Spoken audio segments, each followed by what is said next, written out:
Where are we going in a COVID condition? Well, we know some states have opened up and are allowing things to happen. So thank you for hearing us all tonight, and for willing to hear what we, the PAC, are working on, what we hope to do in the future, and yeah, and answer any questions you may have as Jasmine gets set up with streaming us to YouTube. Yep, I'm just 1 second. It's just lagging a little bit for the YouTube stream. So if anyone who wants to tune in but didn't quite get the join link to join the direct Zoom link, you guys can just pass along the information that we are on YouTube. Under the same name, Physician Assistants of Color. I'm going to just share this really quick and then we'll get started.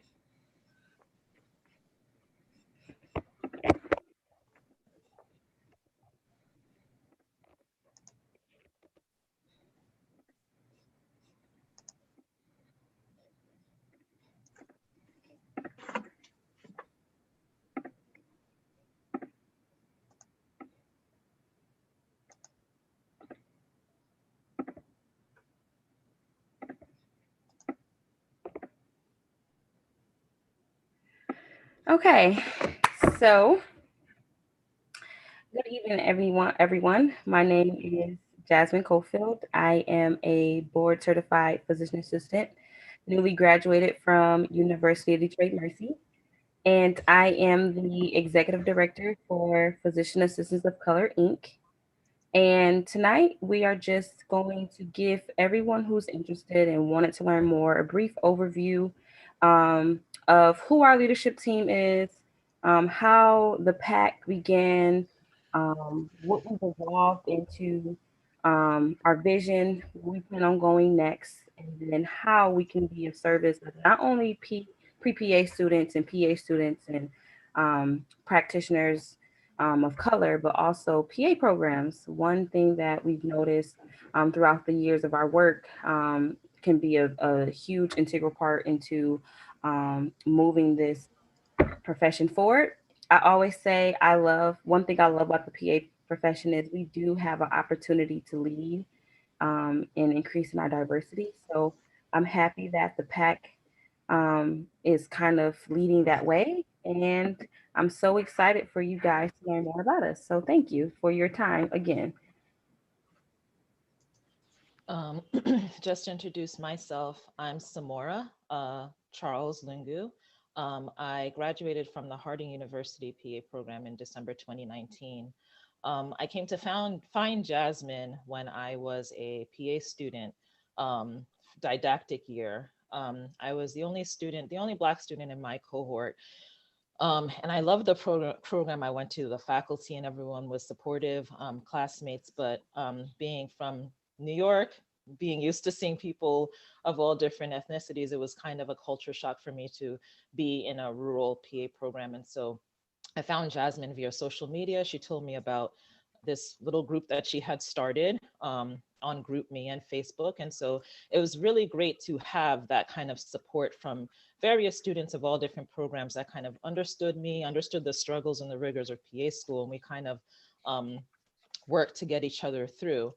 On the other end of it, one promise that I made to myself is I'm one of those PA students that wasn't qualified to attend a lot of programs. I had a rough academic start, and that kind of cut me out from anyone ever giving me a look, no matter how hard I worked for. So I always told myself one part that I would always do when I did finally successfully gain acceptance was to be a mentor to students that are kind of like me.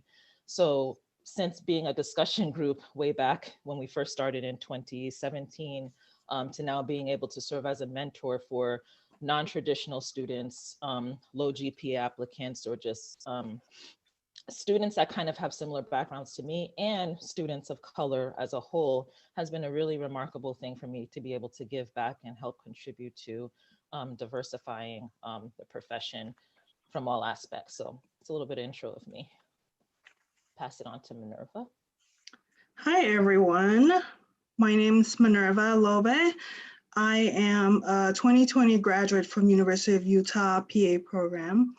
And I also was a non-traditional student. Went into PA school as a mother of three, kind of an adult, a very adult learner. Had some hurdles in my past academically in undergrad, and really had to work to build myself up as a strong candidate.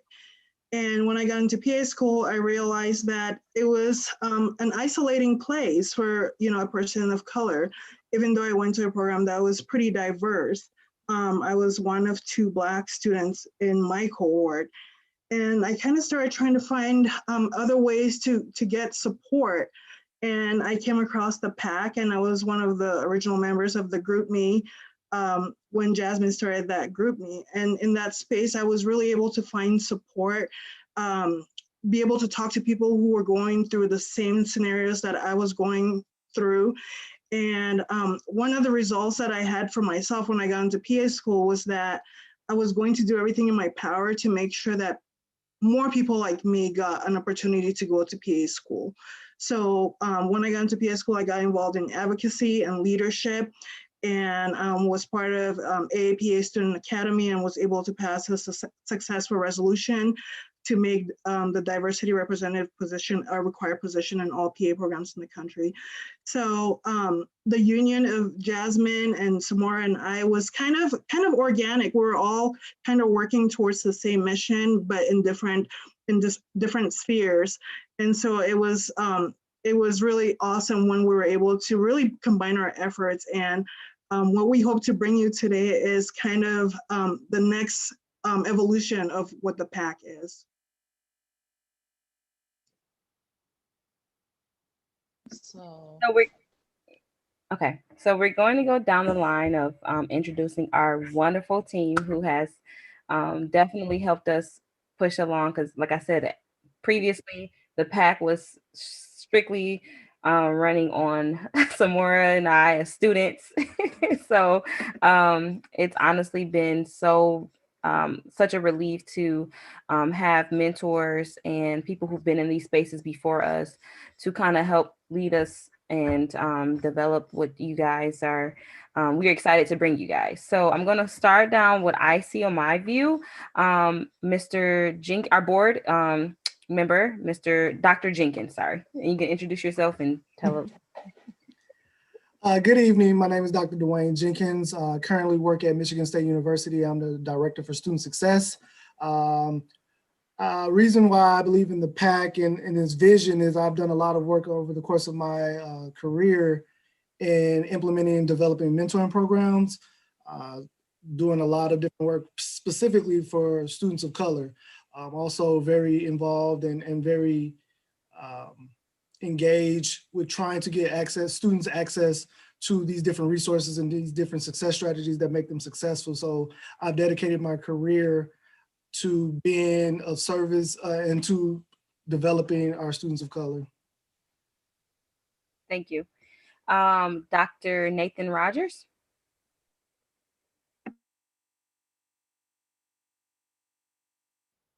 You're muted. Good evening, everyone. My name is Dr. Nathan Rogers, and I want to first say that it's just an absolute honor to be a part of this board of directors. The mission in itself really speaks to my passion, and I have been in the learning and development space for over 20 plus years within various sectors, private sector, government, military, academia. And so I feel that the skills that I'm bringing to this organization is one that's going to really help to propel the mission. And I think that based on the experience that these members have brought and their reason for creating the PAC really speaks to not only the industry for physician assistants, but it's in many different sectors. So with that in mind, it's the core reason why I thought it was important to join this board.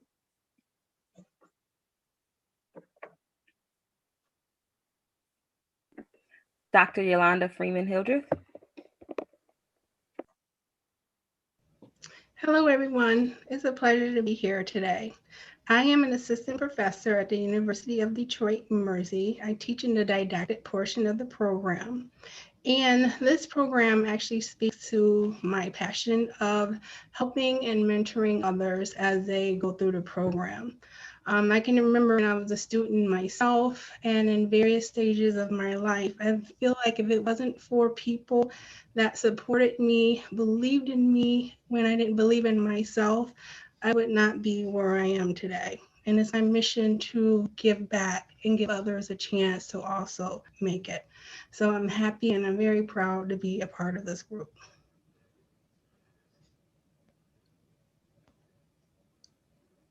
Miss Sparkle Jackson. Hi, everyone. My name is Sparkle Jackson. I currently am a nursing home administrator. I joined the board because I believe that we have always had diversity, but what we have not had is opportunity, equity, or understanding. Those are all three focal points that I think these three women have within the PAC.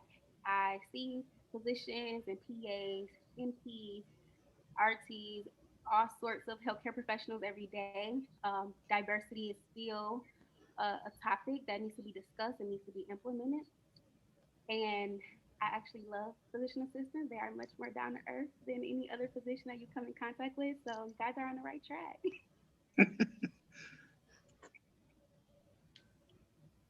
And then Dr. Raymond, Ms. Raymond. Oh, you're on mute. You're on mute. Sorry, greetings all. Yes, my name is Amos Raymond. I am internal medicine doc here in the city of Memphis. I'm currently assistant chief at the VA hospital.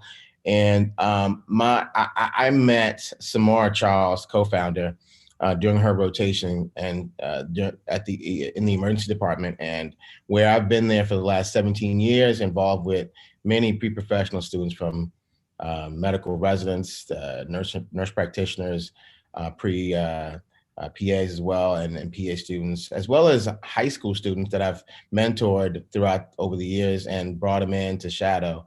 I'm very passionate about medicine. I'm just a nerd at heart, and I love the human body, and I also love to young people and to teach. And given the facts, I'm when you look at the data, 5% of medicine and the physician's body is represented by Black people, and in PA body as well has pretty low statistics. I'm one that is always going to root for the underdog, and I am more than grateful for the opportunity to kind of extend the gifts that have been handed to me, and pass on that gift to someone else to potentially be a pillar in their own communities.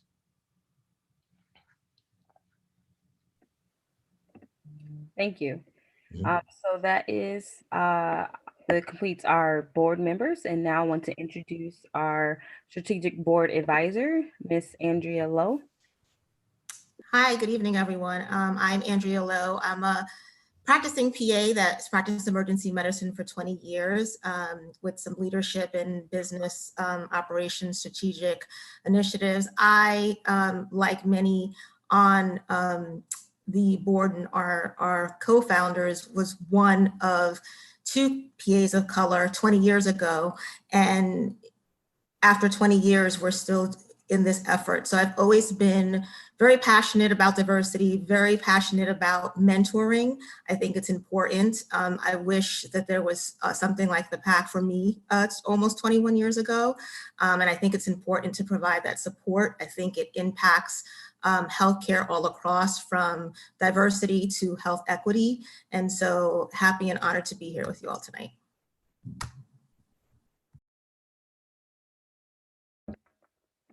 Thank you.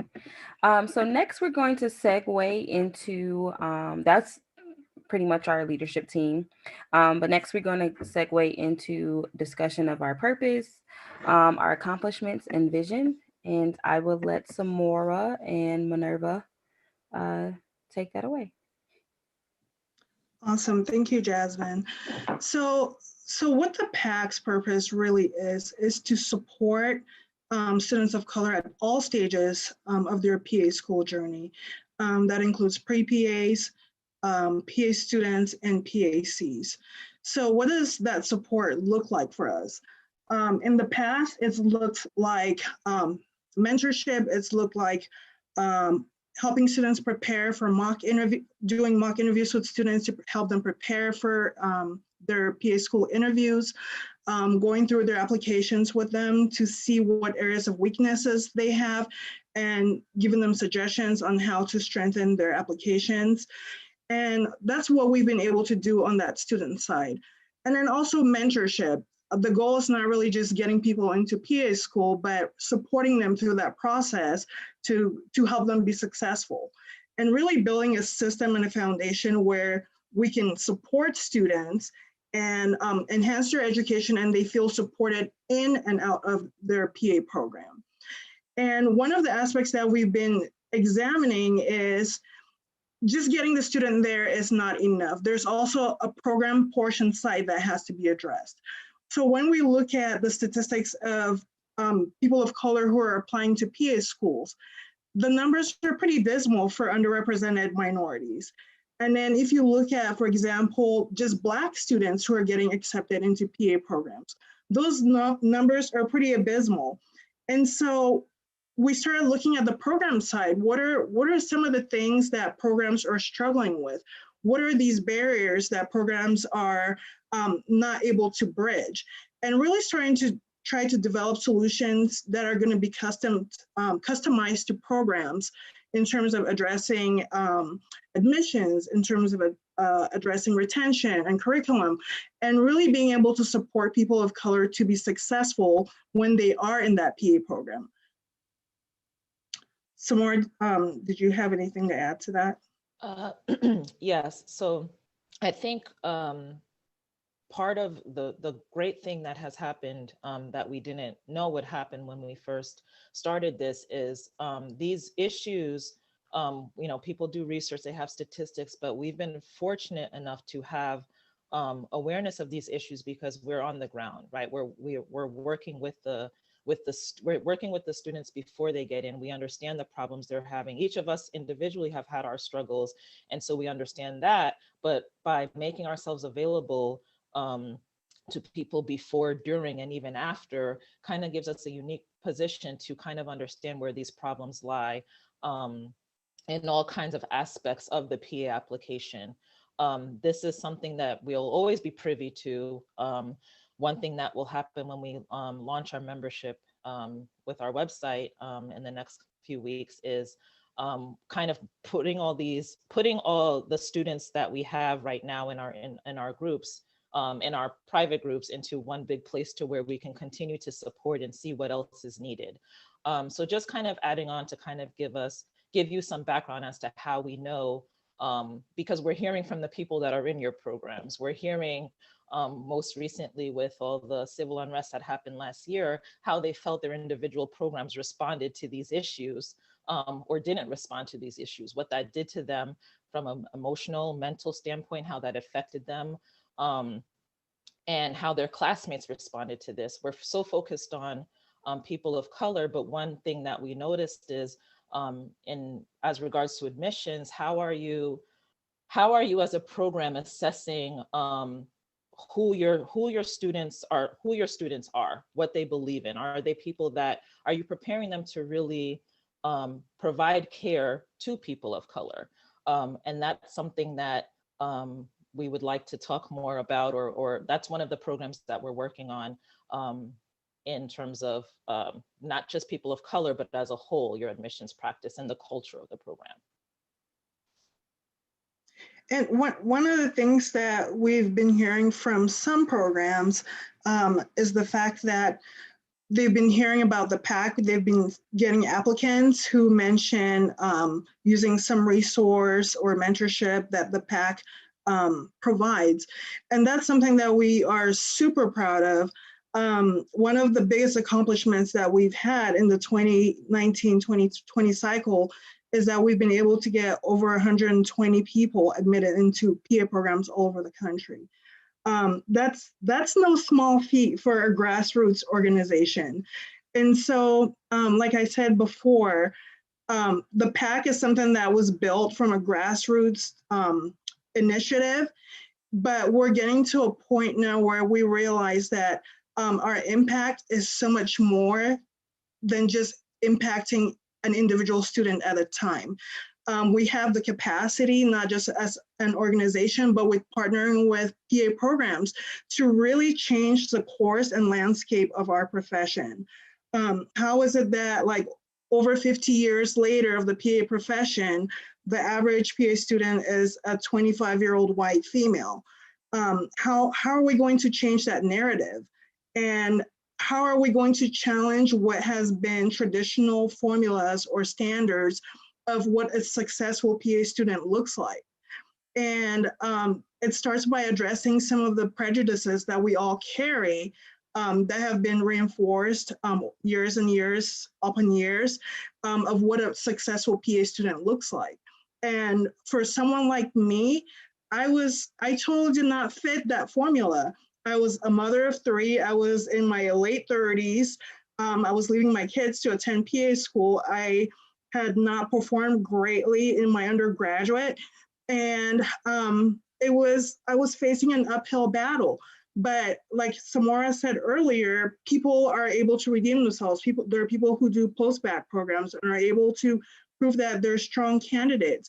But for some reason, these people are not being given a chance just because we're so stuck in this paradigm of this formula of what a successful PA student looks like. Before we get any other input from our board members, I wanted to know at this time, did any program representatives have any questions so far? Any comments? I didn't want to wait until the end for everything, but okay, if you do, feel free to use the chat and we will be monitoring them as we go along. And then now we're going to go into what's exactly in it for PA programs, right? I don't know if Minerva wanted to start with that, or if Dr. Jenkins wanted to speak on that, or Professor Freeman and Miss Andrea Lowe. So I can start. So what's in it for PA programs? At the end of the day, we have all chosen to be in the PA world in some capacity, whether that means being a PAC, an administrator, an educator, and we are really going to be in charge of what the future of our profession is going to look like. So as far as for PA programs, we want to start with admissions, really going in depth and doing an autopsy on what your admissions processes look like. What are your programs? What is your program's mission, your values, your goals? And are your admissions practices really hindering or enhancing your ability to attract BIPOC students to your program? So if you're saying that, oh, we're not getting, good caliber BIPOC students, or we're not getting BIPOC students at all, we had a discussion with someone from another PA program who was like, we're not getting applicants who are of color. And, when you go back and look at your admission practices, the messages that you're putting out there, are they suitable for people to want to come there? And when people do come there, do they feel supported? So that's one of the things that we want to be able to address with programs. And in terms of in terms of your perception of students of color, I've heard a lot of incorrect information that accepting students of color is kind of lowering the standards. They might not be able to perform well. They might not be able to pass the PANCE exam. And in as much as we might not be ready to accept that publicly, that's a mindset that is pervasive throughout PA education. And that's something that we want to be able to sit down with programs and really be able to dissect and have an honest conversation. And if that is a fear, how can we support you in really taking a step forward and being more brave, right? It's going to require all of us to be a lot more brave. Samora, did you have anything to add to the admissions part? Not to the admissions part, no. Okay. I mean, I can share a little bit of my story. Like I said, I don't think that my background or even your background, Minerva, is specific to people of color, but when we already face barriers because of whatever our backgrounds are, and then you introduce the academic, I had maybe a pool of 15 from the 220 schools at the time I was applying in 2014, 2015, and 2016 that I could apply to. And thankfully, 2 programs, one of them being Harding, actually had a holistic form of admissions and did take the time to get to know me. And I was completely successful. Well, I won't say completely successful. PA school is hard. I struggled in PA school like any normal student did. However, I made it through. I passed all my exams. I passed my PANs, and I'm currently working as a PA. I'm new, but I think I'm great at my job.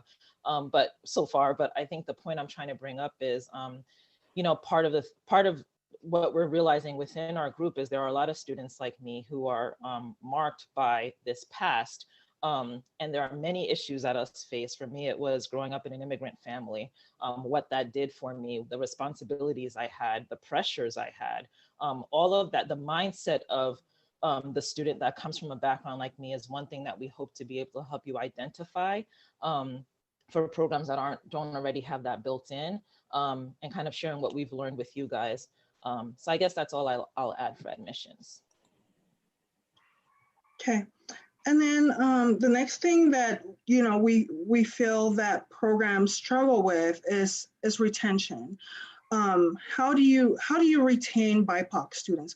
How do you create an environment that facilitates success for BIPOC students? Accepting a student is not enough, right? If you're accepting a student into a class of 30, let's say, and they're the only student of color, there's an additional pressure that comes with that, right? There's an additional pressure feeling like, hey, I'm the only Black person here. If I fail an exam, it's not just going to be, oh, the student failed an exam. It's going to be, oh, the Black student failed an exam. And so those are things that programs have to be aware of. And I don't think, besides maybe like Navy SEALs, I don't know that any of us really function well under that type of pressure of having to perform and carrying that weight, so to speak, of an entire population on your shoulders.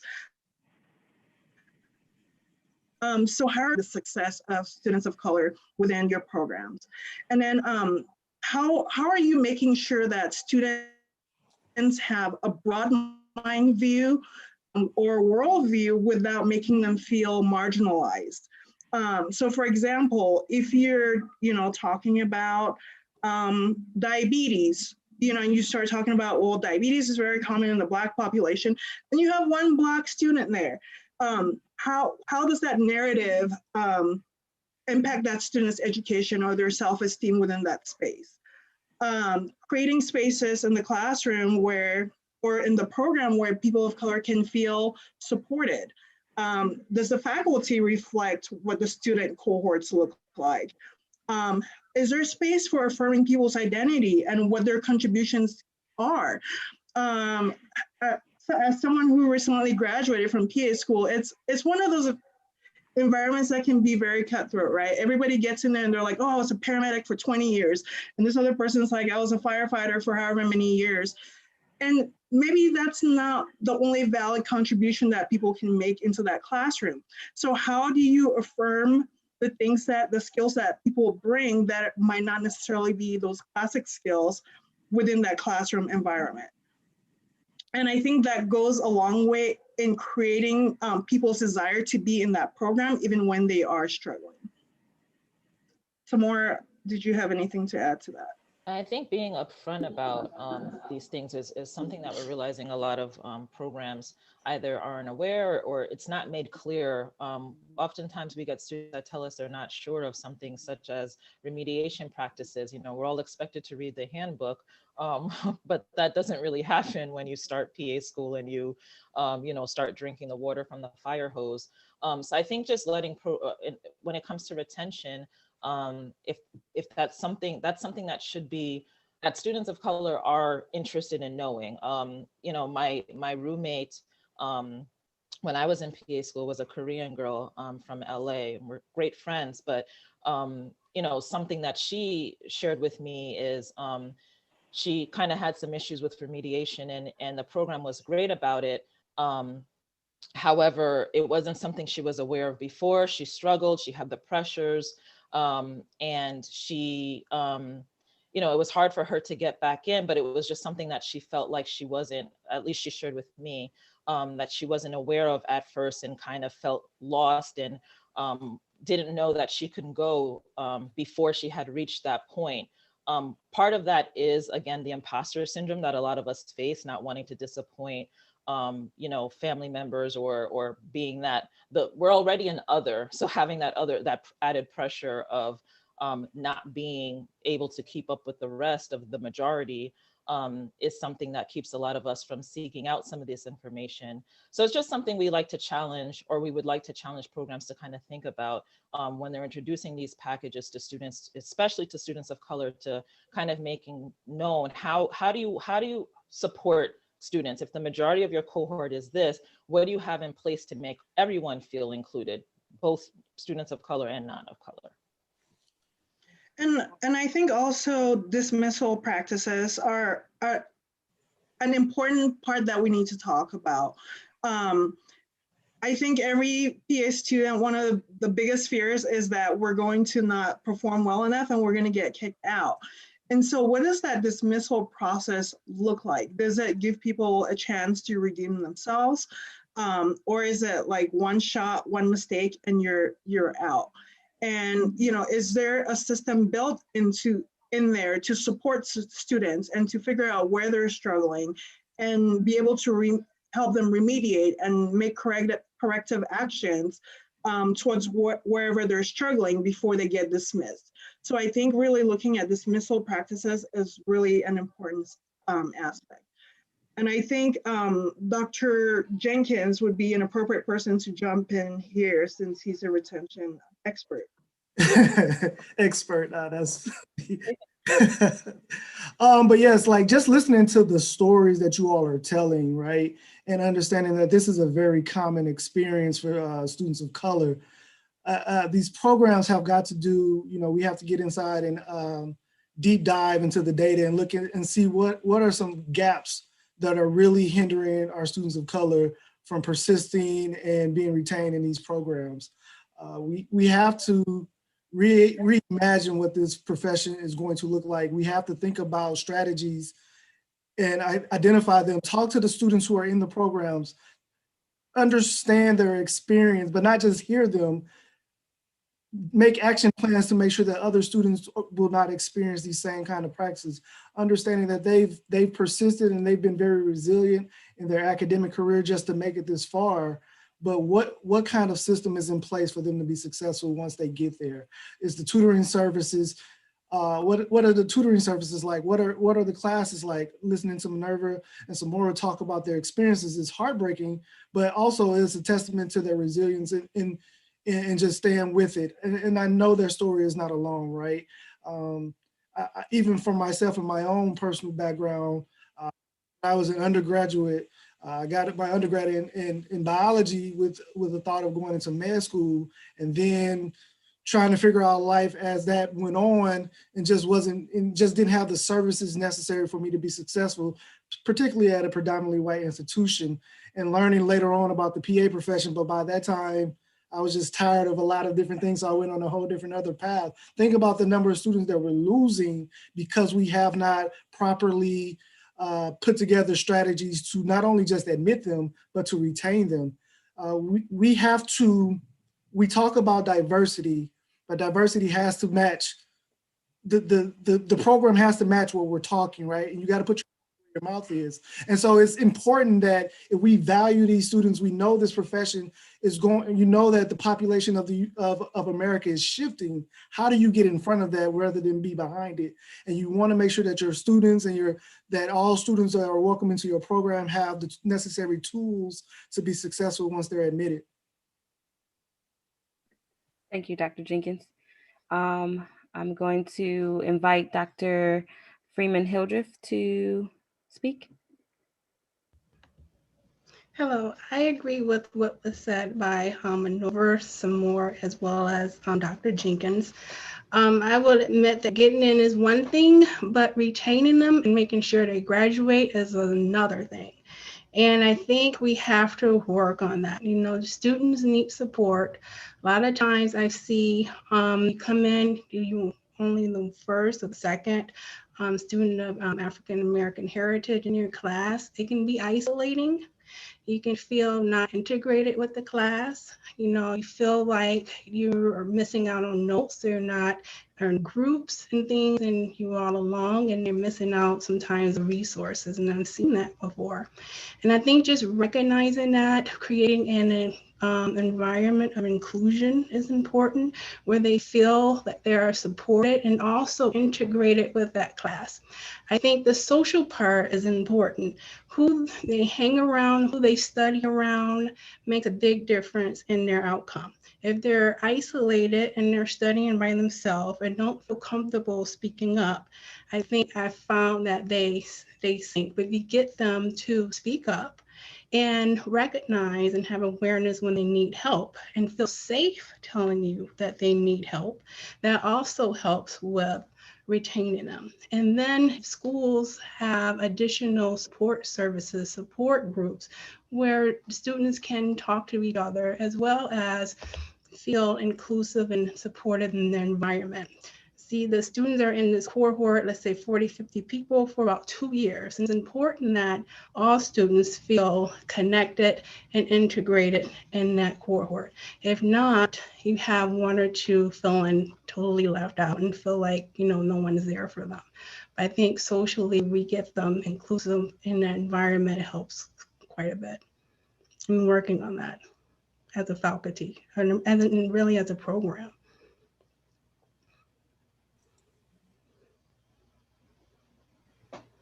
So next let's get to the juicy stuff. I would like Minerva to speak more on the PAC curriculum, like what we anticipate on bringing to programs who you know, struggle with the things that we talked about, what these students need once they get into PA school.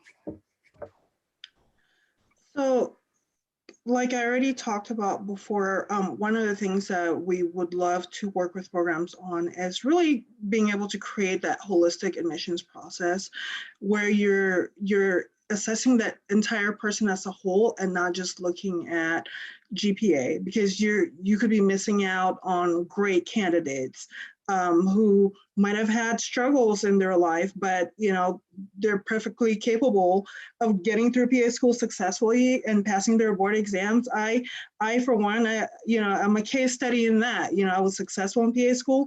I passed my board exams. I am a PA. I'm involved in this nonprofit now. And so at the end of the day, it's not just grades, right? So we're going to be able to really discuss with you and see how we can help you in creating that admissions process that really helps you to live your mission. Because there are a lot of programs that, you know, they have mission statements and visions and all of that, but the admission process does not mirror that.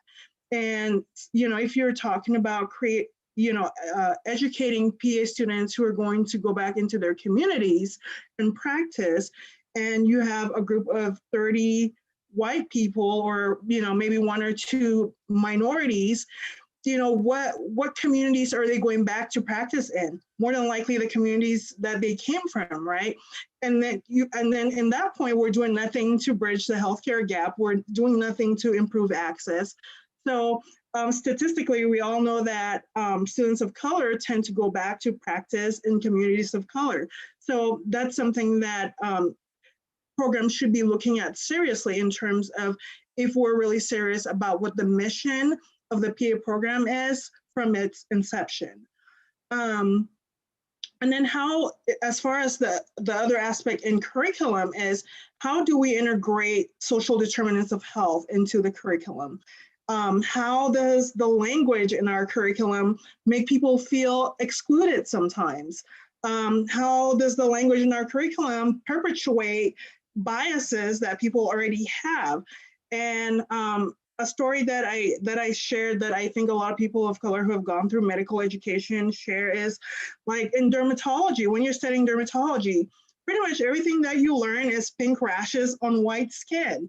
And so, you're in a cohort of, let's say 40 or 50 people who probably don't even know how to diagnose shingles or even eczema on skin that looks like mine. So how do you integrate those things into your curriculum? How do you build cultural sensitivity? I don't want to say competency, because I think, getting competent is maybe a little bit too arrogant, but how do you create that sensitivity within your curriculum? And how are you encouraging that discussion within your cohorts as well? That's something that a lot of learning in PA programs takes place with learning from your peers.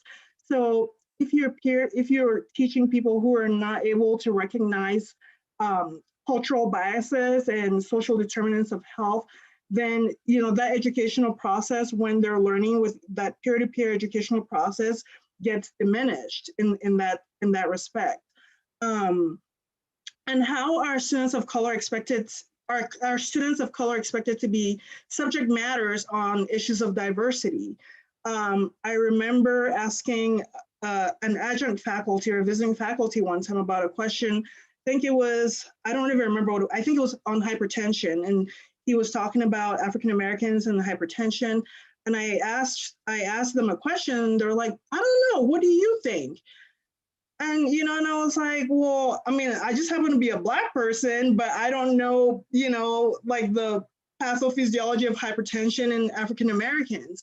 And so I think a lot of times, students of color are expected to be subject experts on issues that involve, whatever their race or ethnicity or gender or whatever is.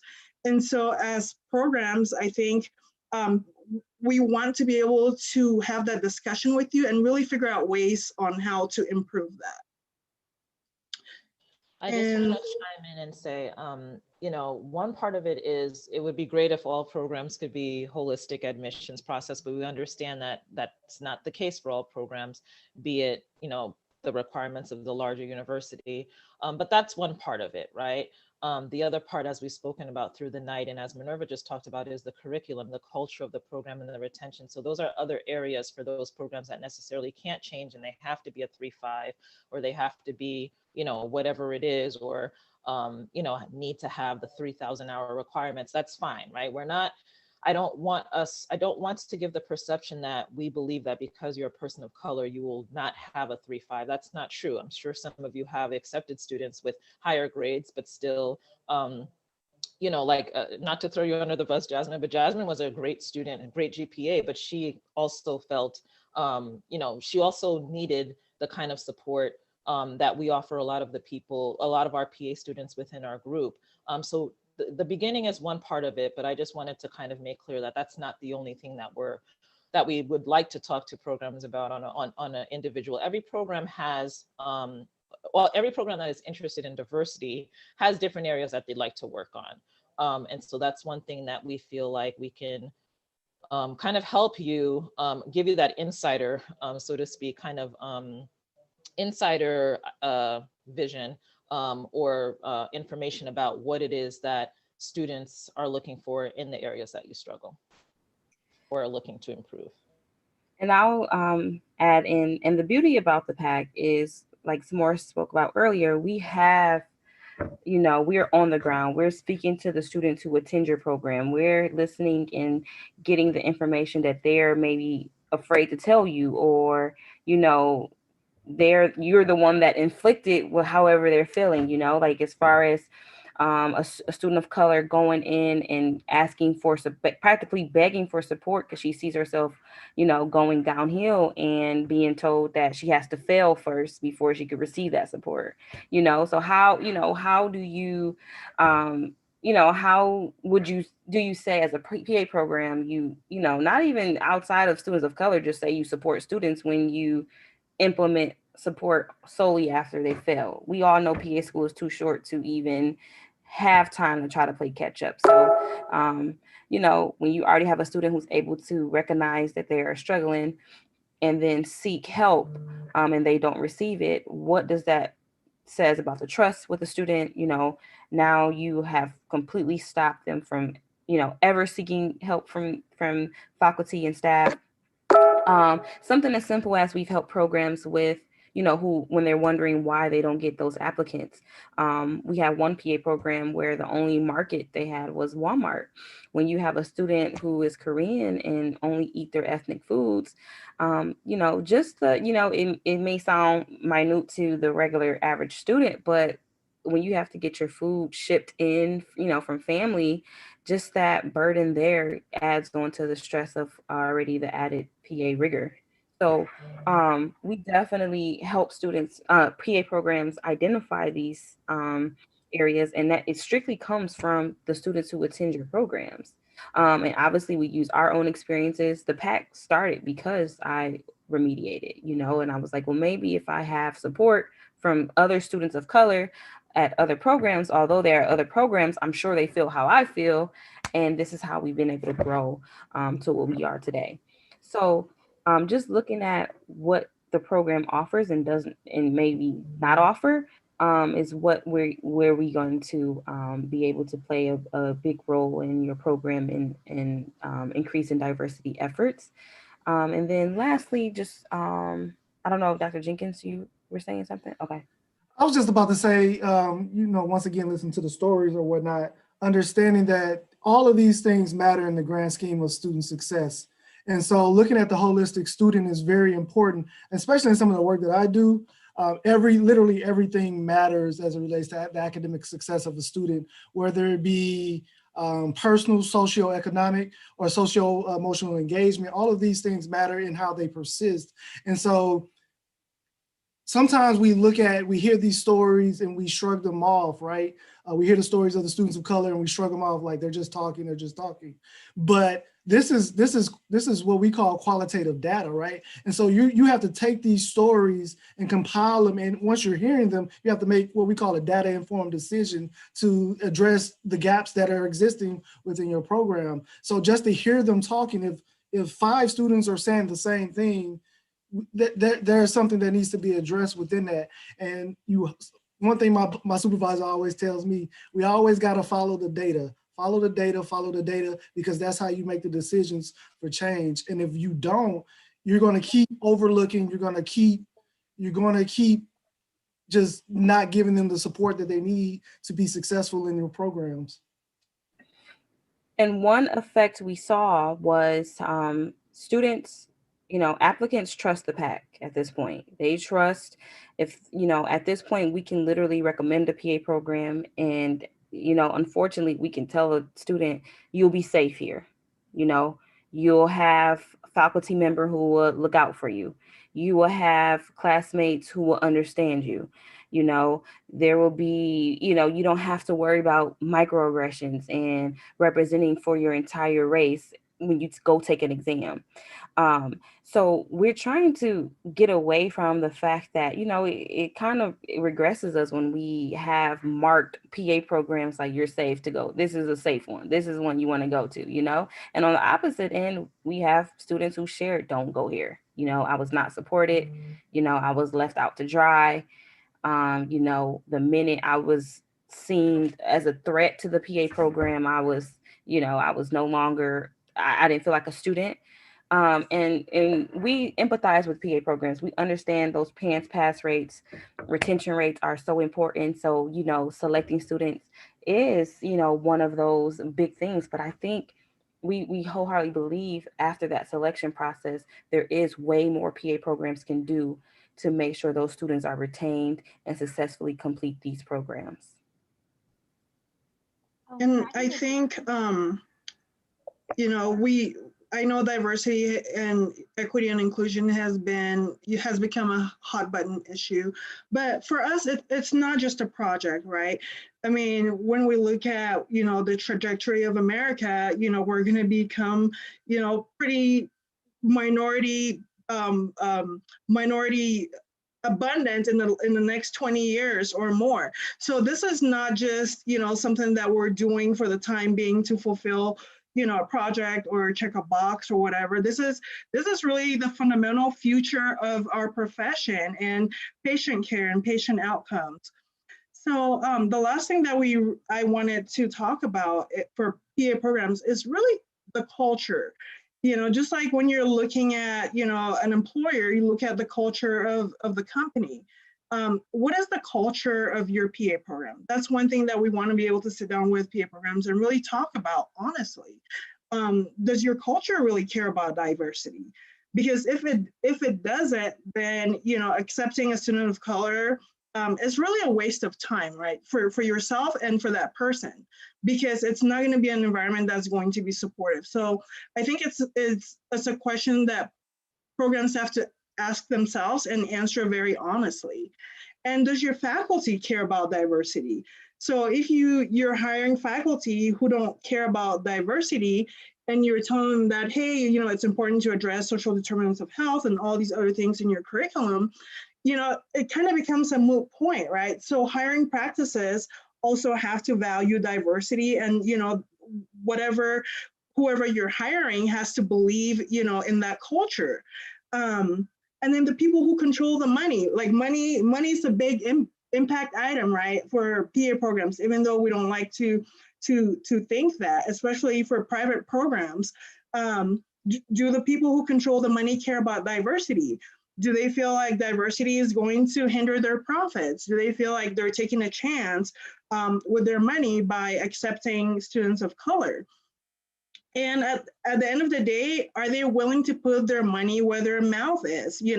We can all talk diversity all day and all night and put it on our websites and all of that. But at the end of the day, are we really willing to invest in it? Are we willing to invest in experts? Are we willing to invest in resources? Are we able to accept that we have shortcomings that we need help in? So I think those are important things that programs must be willing to address for themselves. And we want to be able to help you to do those things. And I think, go ahead, sorry. I think Dr. Salashore has her hand raised. I don't know if she has a question or wanted to add.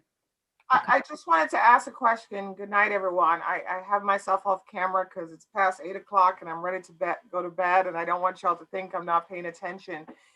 But one of the things that I would like some help with, Dr. Jenkins, and this is said because, I've met Jasmine. I haven't had the pleasure of meeting Samora. I know Minerva. And I mentor a lot of students of color, not just for PA school, but just interested in the health professions. And one of the things is I send them to the PAC if they're interested in the PA program. But one of the areas I'm finding as someone who mentors students across the country is success. What does that look like for us as PA programs? There are programs here. How do we set the student up for success once they're in the program? So I heard you talk a little bit about success, but my logical brain is like, okay, is there a course I can take to make me prepared to help these students as they come in? Because I'm an African-American professor. I'm going to support them emotionally, but I need to know what are the tools I need to tell my leadership team, my dean, that I need to set any student that is struggling before we get to remediation.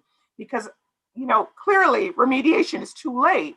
And I'm really, where I want to spend some time, I think for me, is concretely, where do we go as PA program directors when we're having all these pressures to take the students with a certain GPAs? Where do we go to get resources to help us to set them up for success on the very front end? Meaning the GPA falls in this range, there are risks, but how do I, on that front end, set them up for success as a program director and as a mentor? Because I'm worried about that. I'm worried about, yes, so we get them in, but how do we keep them in and keep them motivated through that process? If you could, I know that was long-winded, but really, what are the success tools that we need to tell our leadership team we need for students with that GPA that sometimes is what we define things by, when we're beyond the point now, right? Because we have PA students now that we need to help. Yeah, that's an interesting question. It's really interesting. You know, medical schools, for instance, you know, you probably read this too, they have bridge programs. So they admit these, you know, students that they figure to be at risk, have that bridge program to sort of help them along. They also have, you know, tutoring services, maybe help with scholarship to help with their financial burdens or social burdens that they may have. And I think we're lacking that. I would like to see the PA program. We have a bridge program too, where we can take risk on certain students as well. And I think that's needed. And so, You know, I look at what the medical schools are doing, and yeah, I'll let you go, Andrea. Yeah, I agree with you, Yolanda, but I also think from as Susan knows, from a strategical, operational kind of needing metrics, I think having sort of stopgaps in place saying, you know, if this happens, then this, if this work process happens, then that, and real tools, I think that is a great area of opportunity that the PAC can provide to programs when it comes to that, so that there are real tools that Susan and other educators can take off of the shelf and say, oh, I have a student that has this, let me use this so that way I can do this, that, and that. So I think really providing some concrete sort of materials, tactics, and tools, almost like a playbook with, you know, a work process is something that would be helpful to provide. And of course, every program is not going to follow it by detail, but at least it can and give a guide, an operational and strategic guide of how to make it successful. And I think that's one of the things as this grows, and I believe the PAC will be very successful providing those sort of toolkits and sort of roadmap and guides to programs. So that way, again, they're being proactive and not reactive when they start seeing it.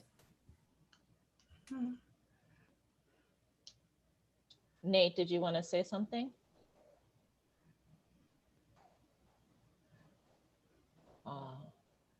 You're muted. Sorry. I think you're muted again, Nate. It's going off. Okay, so there were some really interesting comments about what are some of the concrete things that schools can do to bridge that gap when people are starting to fail. And one thing that came to mind for me is, you know, we need to think a little bit beyond the classroom didactical approach and connect that to informal learning structures. And so for the institution, what does that look like? For example, if you had using technology properly to create this social and collaborative learning environment, it then enables those students to have a community to further their learning process. And that's going to, as Dr. Jenkins can say, that's probably a very good connection to retention. And just to close on this point, I think absolutely, as Yolanda mentioned, a bridge program is something that that is something that we would like to kind of have for our students that are within our organization. But also, I think identifying, knowing who you are accepting. I feel like sometimes the process is just so, or we've heard from our students that they're accepted, right? And all the attention is paid to them in the beginning and then they're there. You don't really, do you really know who you're accepting? That goes back to that admissions thing, because if you understand the students you're accepting and maybe you're privy to their backgrounds that they come from, something as simple as checking in, that's kind of like why we want to preach, like really understanding the students you're accepting, knowing who they are, kind of perceiving where they might struggle, and then having something in place within your program, curriculum, culture, whether it's a department that checks in on all your students really, but specifically for those students that may have had backgrounds or barriers that might make them more susceptible to struggling in PA school. Those are all things that we are looking at and want to provide solutions for. I believe Ms. Jackson. Oh, Dr. Solisher, did that answer your question? Or thank you so much for coming. It was good seeing you. Ms. Jackson had her hand up. I know she wanted to add something. So I wanted to give a different perspective for anyone who struggles with selling equity in their given field from hearing everything that we talked about today. On my end, I'm constantly trying to get practitioners into my building to give great care. I think quality care and quality practitioners is everyone's goal. So when you find yourself going back and forth with someone about why accommodations are necessary, why diversity is important, and why is it still a topic today, I would implore you to question their program itself and ask them what is the purpose of their program. Is the purpose of their program to deter people from being practitioners, or is it to prepare people to be practitioners?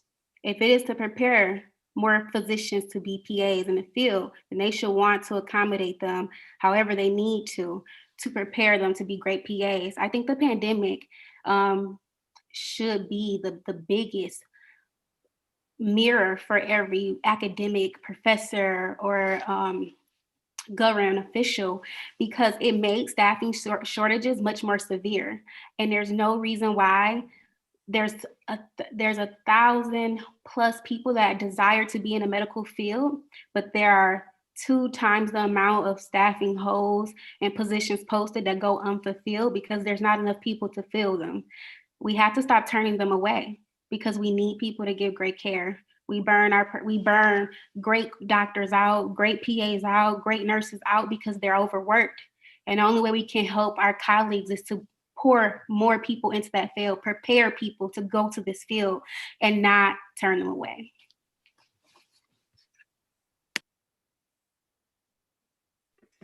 We are at our hour mark.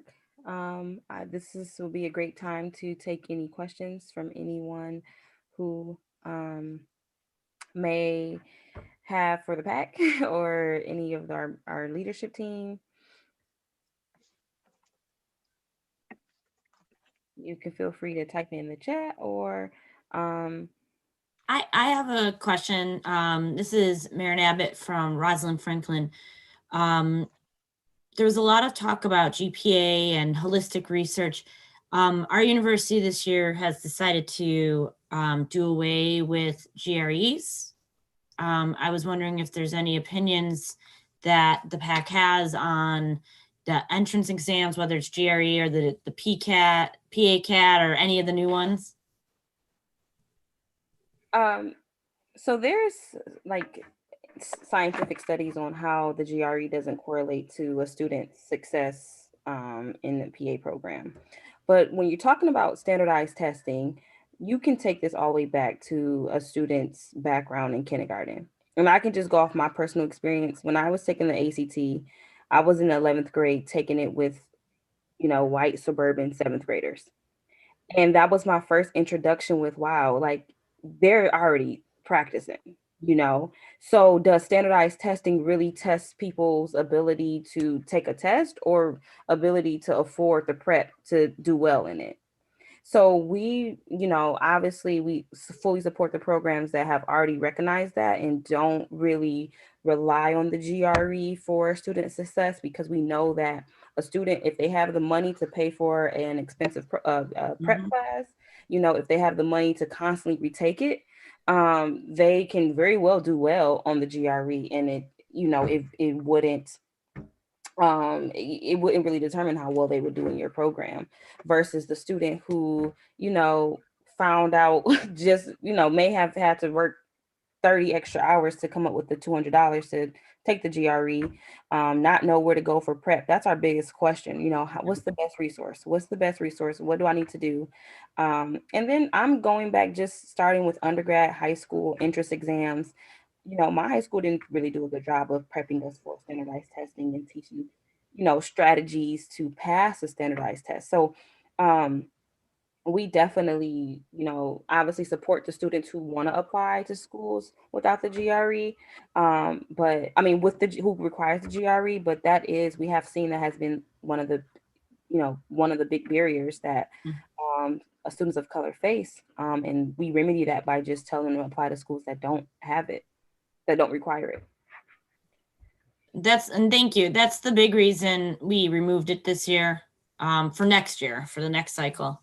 But I don't see the other exams that are out there right now being any better. So Yeah, the next one is PA-CAP, but that's difficult because a lot of PA programs have different admission requirements. So if you have genetics that you require and genetics, and a program doesn't, and the student takes the PA-CAP but didn't take genetics because that program didn't require it, how do you determine, what there's I will say the pandemic did reveal a lot about how PA programs, there's no standard across the board. The way that every PA program handled, students being displaced was largely dependent on how much we are different, like, oh, when do you, well, we supposed to graduate in May. Well, we have 11 rotations. We have 7 and 9. So it's two PA programs vary way too much to have this standard test to get into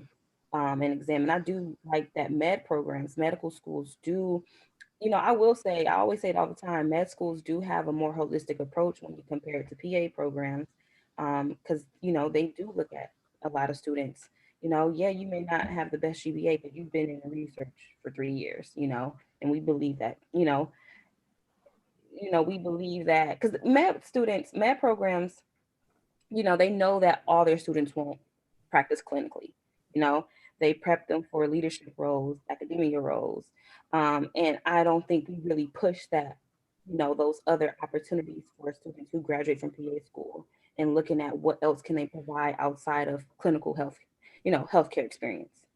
So we definitely, again, like the GRE, that's one thing that the entrance exams, we know that if you have an advantage, that is an advantage that you can, if you come from privilege, who can afford the prep, and taking it over and over again until the repetition, you will succeed in that arena versus a student who can only afford to take it one time with no prep. All right. Well, thank you. Well, it makes me feel better for taking it out. So yes. And it benefits the programs. You will get a lot more students who will apply, and you'll be able to look at, you'll have a larger pool to look at once you break down those barriers for students when they apply. So, it benefits from a programs aspect. It does benefit you because you have it creates a bigger pool of applicants. And I know, Ms. Abbott, you're from Rosalind Franklin, and to be honest, in the PAC, Rosalind Franklin, when I spoke about safe schools, those, you are one of them. We do recommend a lot of students who are looking for programs. The problem is people don't know what else is out there, right? You're not going to get a student from Compton who's going to try to go all the way out in Chicago, but when they, talk to us, someone they trust, and we recommend that program, then, they look more into it, like, hey, this school may be for me. Oh, great. Well, thank you. Good segue into Mr. Hofheinz. I think you wanted to say that, but the same thing with you wanted to talk, Mr. Hofheinz, who's from Harding and my past mentor, but same thing with Harding, it being a rural program, that was a question that I had, and I reached out to actually my roommate who had attended the program previously, and that was one of the questions I asked her, and she told me, and when people know that I went to Harding and they consider that school, it's kind of the same kind of information. Is it safe? I'm going down to Arkansas, rural Arkansas. I'm Black, I'm Chinese, I'm Indian. Like, am I going to be able, what is the supermarket where I could buy? These are the questions that we're asking, that we're getting asked. But Mr. Hofheinz, I'll let you talk. You didn't want to bring something up at this point.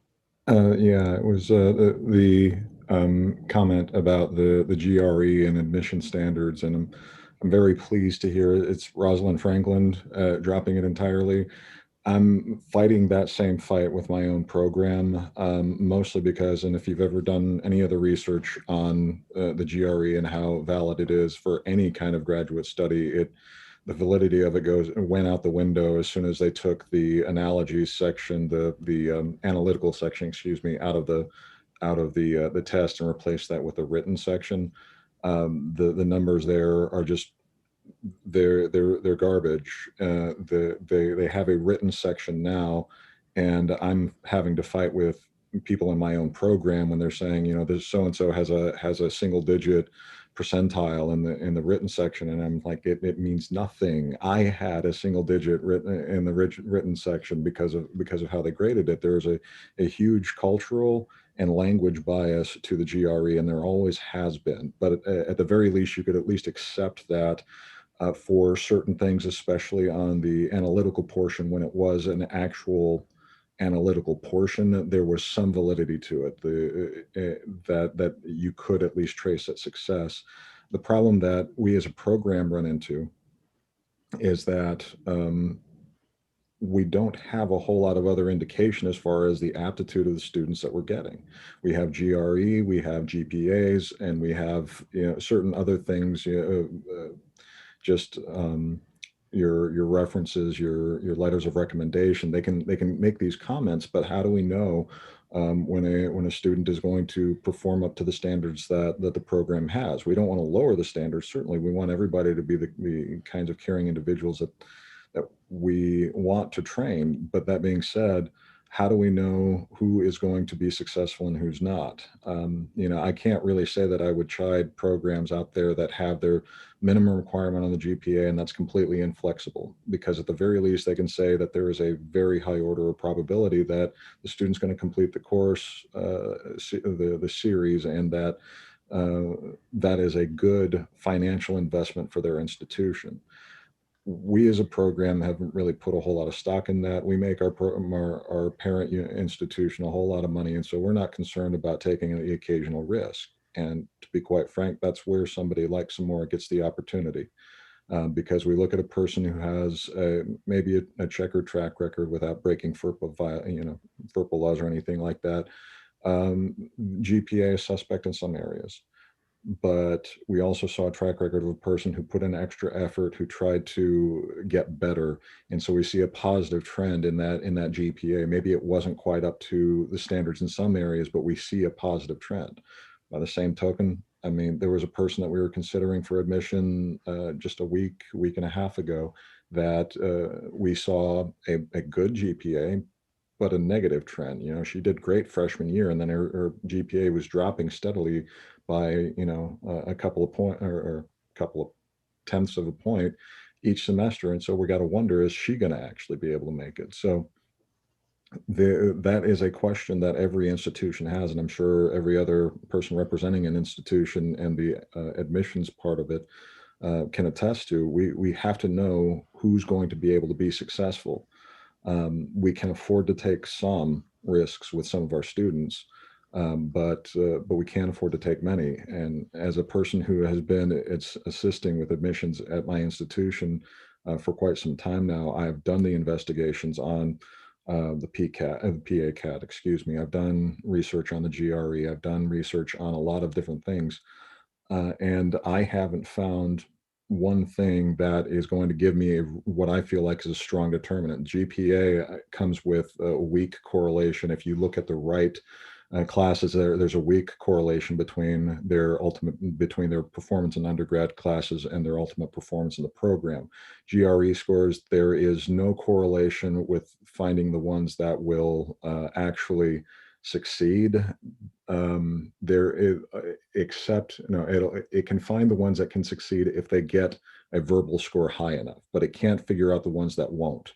And that's its real problem. We can't use it as an entrance standard when we don't even know what the minimum standard ought to be. We've seen students come in with verbal GRE scores that are in the teens and percentiles and still be some of our best performers. We've seen students come in with 60, 70, 80th percentile on the verbals and be marginal performers. What we've never seen is somebody come in with numbers that high and flunk out of the program. It just doesn't happen. So at the very best, it's an inclusive criteria.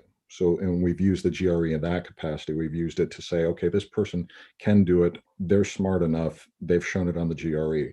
What we haven't seen is a person who gets a low score and say, no, they're not going to be good enough, because we've seen them be good enough on multiple occasions. So as a person who has to consider, hundreds of applicants every year, and trying to figure out how to find these diamonds in the rough, like Samora,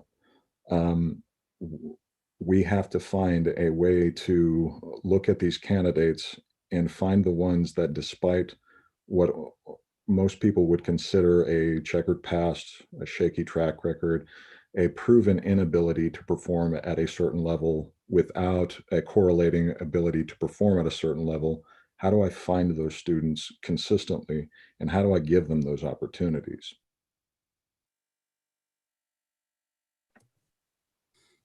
Thank you. I was going to say in back to that, for me with GPA, you know, that is not always a guarantee either. We've had students who are 4.0s, they come in and they don't get the same hand holding or whatever it is. They get 1B and they lose it. They lose it. They get a C, they lose it.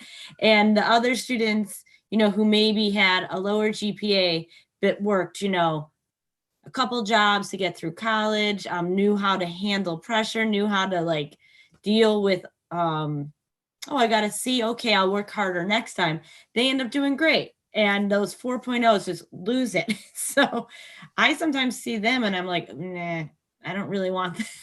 I can actually speak to that because I was that student, and I talk to Professor Freeman all the time about how, you know, a lot of students come to me for advice. They're like, Jasmine, my GPA. I'm like, you know, my GPA is average. I'm like, to be honest, you might kill it because you know what it felt like to fail. I was somebody who never failed anything, and then when I got to school, I couldn't recognize I was failing, you know.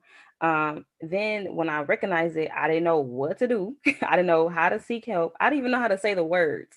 So, you know, and then PA school, like I said, is too short to wait, you know.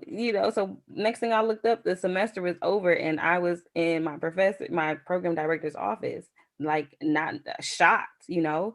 So like I wholeheartedly agree. GPA sometimes is not a determinant of how well someone would do, because they could very well come in there, you know, being used to being the smartest one in their group, and then now you're at a PA program that's been established for 20 plus years, and now everyone is on your level. How do you deal with that? So yeah. And just to kind of add to that, Jasmine, one of the things that as the PAC we've been doing is really building a community and really helping people become strong candidates and strong applicants for PA school.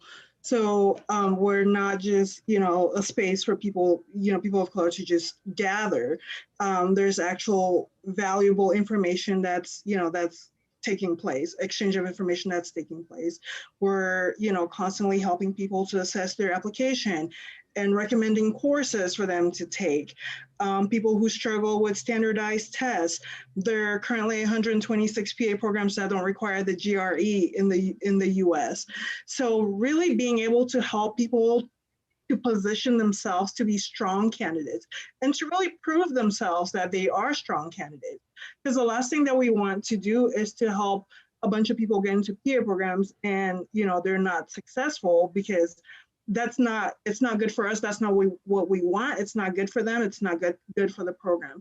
So that's one thing that the PAC has really focused a lot of energy into, is really having that support system before people apply, during their time in school, and even after they become PACs. I'll add a little bit to that GRE, because, you know, we struggle with that as well, with the GRE. And I realize, and I know, but convince another that, you know, that test is biased. If you come from an under-resourced area, you're a first-generation college student, if you're an immigrant, you know, we know that test is pretty much biased. And then we struggle with what else can we look for? How can we find the students that we're going to let in and that they're going to make it through as our thing? So we started to look at the last 2 years of undergrad, and we can see that there's that upswing. We thought about looking at the science GPA.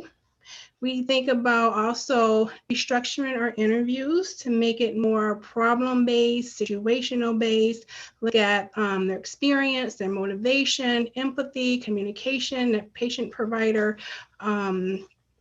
interaction that we look for in a good PA once they graduate. So we're starting to look at other things that build, the whole person and more of the holistic view. I think another thing that we can consider also, consider how you weight, the weight of the criteria, how much you weight the interview, how much you weight their recommendation, how much you weight their GPA. Or if you still, want to continue to GRE, maybe weight that lower, we're not ready to get rid of that yet. So we're looking at all sorts of things, my program as to how to combat this issue and still, increase our diversity and look at the candidate as a whole and not just, a couple numbers.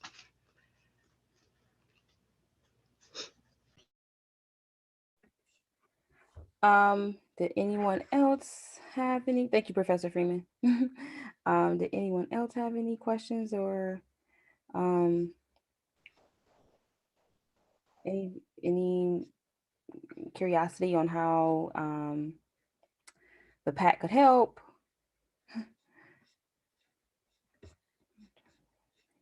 Okay. Do you have numbers of how many students pre-PA currently are involved, or do you not have the numbers? We don't have the exact numbers of who are actually in our group. Okay. Once we do the membership, we'll have a better bookkeeping. Okay. The only thing we can track right now is people who use our services. So that's like, the mock interviews, the personal statement help. But, the good thing about it is the community itself has been resourceful as well, but not as far as, because, the beauty about the PAC, what other organization can you self-proclaim yourself as a pre-PA, then enter a group and then be amongst, not only PA students, practicing PAs, but actually, program directors and representatives who are in the group as well. But as far as the numbers, no, we really just keep track of who gets accepted. But again, once, our last year was our first year really getting into, who used the PAC and got in, but now we realizing it's more than, like Minerva spoke about earlier, it's more than just getting them in, it's getting them through. Just to chime in, we don't have exact numbers, but if we had to go with percentages, I would say it'd probably be right within our groups, like 60% pre-PA, it's majority pre-PA. So I'd say 60 to be fair, and then like 40 PA students, and then the remainder PACs, but a huge part of it is pre-PAs. Right, thank you. So we know it's getting late. Info at, if you all see, I think we sent a brochure with the contact email, or you can use the email that we all sent you this invite if you have any follow-up questions that we didn't get to answer. We will each send you an email once we officially launch, so you could see more about, so there's a one-stop place for you to see everything that we offer. Another thing, I think most of you that are attending tonight has been to an actual PAC event. When back in the days when they were in person. We do hope to do something like that ahead of CASPA in late March. And so we'll invite you all to that as well, because one thing is the schools, but also just kind of putting people together. And as you guys know, or some of you may know, that one-on-one interaction is valuable, right? Students can go to open houses, but they still kind of feel like it's uptight or may not get that ability to ask the questions. And so we've been really proud to be able to send students your way with these events. And we do hope to do a virtual version of that in March, and then again when things open up. So we'll be sending you those emails of all the updates. We won't spam you, we promise. And then you have our info to reach out. And really, Samara, I was going to add that for programs, those events actually make you more accessible and approachable. I think a lot of times PA programs, or higher education in general, just feels like this ivory tower that you can't penetrate. And so for students to be able to meet program directors or program administrators and talk to them and ask questions, it kind of breaks down that wall, that barrier, and really makes your program a lot more attractive and approachable. Yes, I will say programs directors and representatives who've been active in our groups have seen a huge increase in just their applicant numbers.